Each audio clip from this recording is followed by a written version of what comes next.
America में सत्ता परिवर्तन के बाद से किसी की सबसे ज्यादा मुश्किलें बढ़ी हैं तो वो है इस्राइल और वहां के प्रधानमंत्री बेंजामिन नेतन्याहू।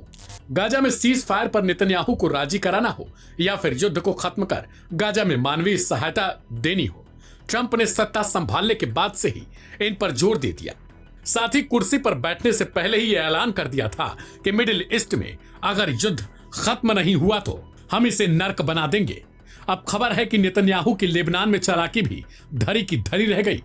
व्हाइट हाउस लौटने के बाद ट्रंप ने नेतन्याहू को पहला बड़ा झटका दिया है। ट्रंप ने इजरायली सैनिकों को लेबनान में और अधिक समय तक रहने की मांग को खारिज करते हुए साफ साफ दो टूक कह दिया कि तुरंत ही आईडीएफ के सैनिकों को लौटना होगा। बता दें कि डोनाल्ड ट्रंप ने हिजबुल्लाह और इसराइल के बीच हुए सीज फायर डील के तहत आईडीएफ के सैनिकों की वापसी के लिए डेडलाइन तक दे दी है। अमेरिकी राष्ट्रपति ने इसराइली सैनिकों को 26 जनवरी तक लेबनान छोड़ने की समय सीमा बताई है, यानी इससे पहले ही नेतन्याहू को अपनी सेना वापस बुलानी होगी। और अब बेंजामिन नेतन्याहू के पास इसके अलावा कोई दूसरा चारा नहीं है। कहा जा रहा है कि नेतन्याहू ट्रंप के इस फैसले से बिल्कुल हैरान और परेशान है, क्योंकि वो अमेरिका जो हमेशा इसराइल के फैसलों के साथ खड़ा रहा है, वो अब साफ साफ इसराइल को बाध्य कर रहा है। बता दें कि हिजबुल्लाह और आईडीएफ के बीच समझौते के मुताबिक सेनाओं को वापस लौटना था। अब डोनाल्ड ट्रंप प्रशासन कथित तौर पर चाहता है कि समझौते के अनुसार इसराइल लेबनान से आईडीएफ को वापस बुला ले।